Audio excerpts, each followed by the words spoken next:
In Beijing, the party Politburo decides to shift monetary policy towards loosening. And mandatory in-car CCTV and digital payment platforms in Hong Kong taxis before 2026.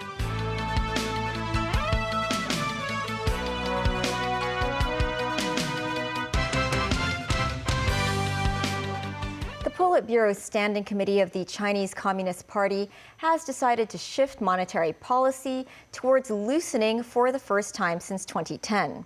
China's highest decision-making body said it would adopt an appropriately loose policy stance that it hopes supports a slowing economy and prepares China for a potential trade war with the incoming U.S. administration under Donald Trump. The central bank has 5 policy stances: loose, appropriately loose, prudent, appropriately tight, and tight, with flexibility on either side of each. China had a prudent policy since late 2010. Trump has vowed to impose hefty tariffs on Chinese goods when he takes office on January 20th.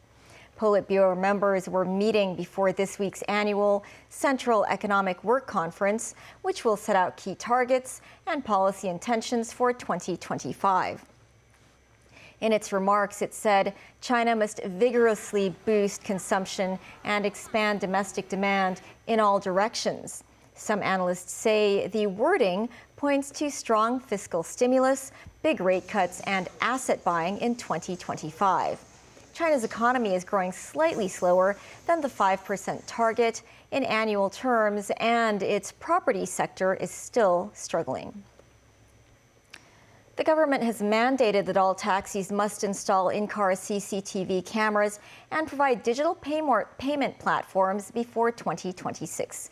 Timothy Lee tells us more.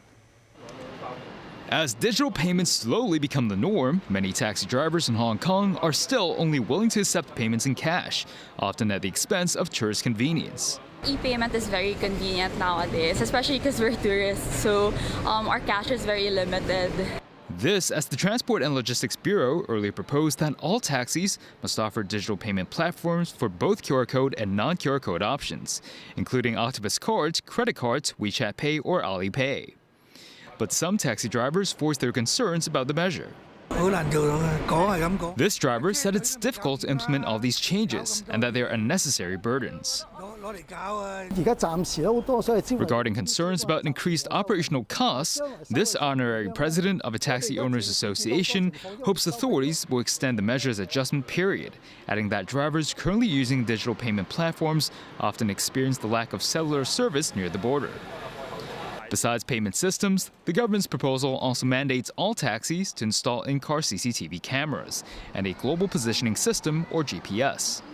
The former will have audio recording capabilities as well as the ability to capture clear footage of both the driver and passengers. The measure aims to provide authorities with evidence while investigating in-car disputes. Some drivers share their thoughts on the matter. This man said there's no need for it, as he thinks all his conversations will be recorded. While this man said disputes often happen and that the cameras will provide him with a sense of security. The government proposed that the recorded information will remain encrypted and that they will be discarded after 30 days. They added the recorded videos or audio will only be uploaded to the central system if passengers' complaints are received or during accidents. Timothy Lee, TVB News. Still ahead, an overseas travel ban imposed on South Korean President Yoon Suk-yeol. The Electrical and Mechanical Services Department criticized for a data breach incident. And a story about Chinese volunteers providing free meals and education to slum dwellers in Kenya.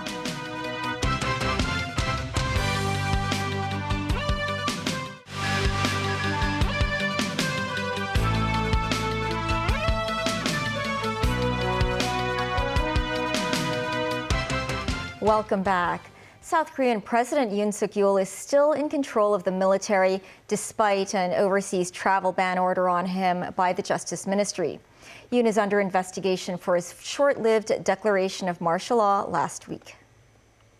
A Justice Ministry official told a parliamentary hearing that Yoon is banned from leaving the country following requests by police, prosecutors, and the anti-corruption agency.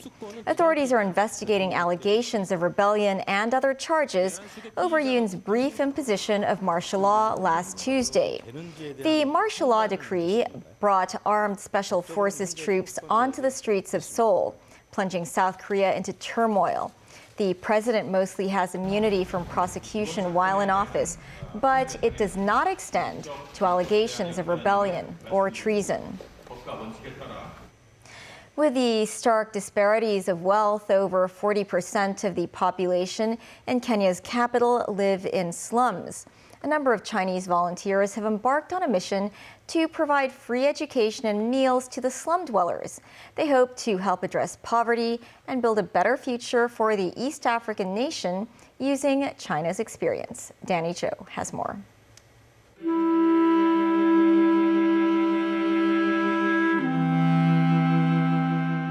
Nairobi, the capital city of Kenya, is known as the financial center of East Africa. But it's also home to around 2.5 million slum dwellers. Inside Kenya's second largest slum, over 600,000 people live in extremely crowded conditions. The per capita income here is estimated at only 200 Hong Kong dollars per month. After paying their rent and utility charges, many residents struggle to make ends meet. Some have resorted to scavenging to survive. For the impoverished children, going to school has become a luxury. Yin Binbin and a number of Chinese youths came to the slums 10 years ago to serve as volunteer teachers. The classroom is simple and rudimentary, but Yin taught his students to cherish their opportunity to study. Knowledge can change destiny, he told them. Free breakfast and lunch are also provided. A bowl of sweet porridge is a hearty meal for the kids and also a sign of care that helps them move forward. Ian elaborated on the social problems caused by poverty.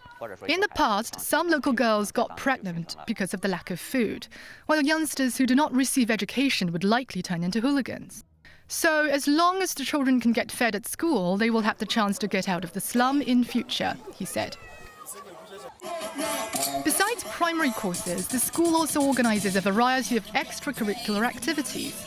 The Slum World Cup is staged on this day. Many students hope to use their football dreams to make a difference. I like Chinese. We like to appreciate them for their kindness, for bringing all of this. Yin said he wants the slum students to be seen and paid attention to through these activities. He hopes he could introduce China's experience in poverty alleviation to Kenya one day and tell the outside world what the Belt and Road Initiative is really about: friendship and wholehearted support. Danny Zhou, TVB News. Back locally, the Office of the Privacy Commissioner for Personal Data, or PCPD, has published 2 sets of investigation findings. The first set of findings relates to the data breach incident involving the Electrical and Mechanical Services Department, or EMSD, and the personal data of over 17,000 people. In its second investigation, the privacy watchdog also criticized online recruiting platform JobsDB for allowing organizations to place recruitment advertisements without disclosing the company's names. Samantha Lee tells us more. During the pandemic, some government department staff were deployed to carry out COVID-19 tests for local residents. EMSD hired a contractor to conduct 14 tests from March to July in 2022. 14 e-forms were created to collect 17,000 people's data, including their names, HKID numbers, and telephone numbers. It was not until April this year that EMSD learned about a data leak. PCPD found that the data was in cloud storage, and the contractor's contract expired at February 2023. EMSD thought the cloud storage would be invalidated upon expiry of the contract, and the data would be automatically deleted by the contractor. However, in April this year, a local resident found that the data could be accessed without logging into any account or using any password. PCPD identified 4 deficiencies on the part of EMSD, including failure to request the contractor to delete the data and the fact that the department had never followed up on the matter. In response to the incident, EMSD issued a statement saying it will take the issue seriously and strengthen data security management. In another case, PCPD found that JobsDB allowed organizations to publish recruitment advertisements in the name of a private advertiser. These so-called blind ads do not contain enough information for job seekers to identify the organization, but invite job applicants to submit their personal data. Through the findings of the investigation, the Privacy Commissioner would also like to call upon other operators of online recruitment platforms to beware of anyone using blind ads to perpetrate frauds or collect personal data by unfair means. The Privacy Commissioner also urged job seekers to check the information contained in the blind ads before submitting their personal data. Samantha Lee, TVB News. Judge Song Man-lei was earlier sworn in for her 3-year term as president of Macau's Court of Final Appeal. She pledged to continue ushering in judicial reform in the SAR while deepening cooperation with Heng Chin. Danny Zhou tells us more.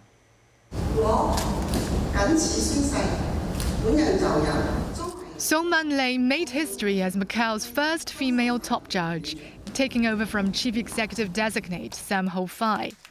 Now 58 years old, she initially served as an assistant prosecutor at the Public Prosecution's Office before rising to the highest court more than 10 years ago.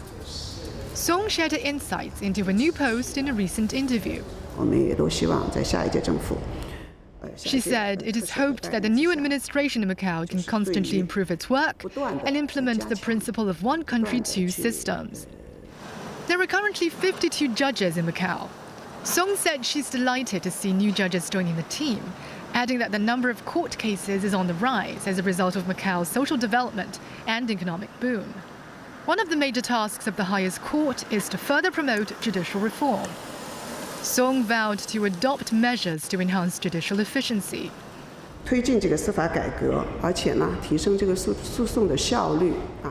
She also said members of the judiciary participate actively in international and interregional judicial assistance. In particular, efforts will be made to fully engage the SAR's judicial work in the development of the Greater Bay Area. Comprehensive judicial cooperation is expected in the Guangdong-Macau In-Depth Cooperation Zone in Hengqin, Song said. Some mainland courts have put forward a cross-border enforcement mechanism which will provide solid guarantees for the rule of law in Hengqin and Macau. Danny Zhou, TVB News. That's the news. Thanks for watching. Pearl Magazine is up shortly. See you then.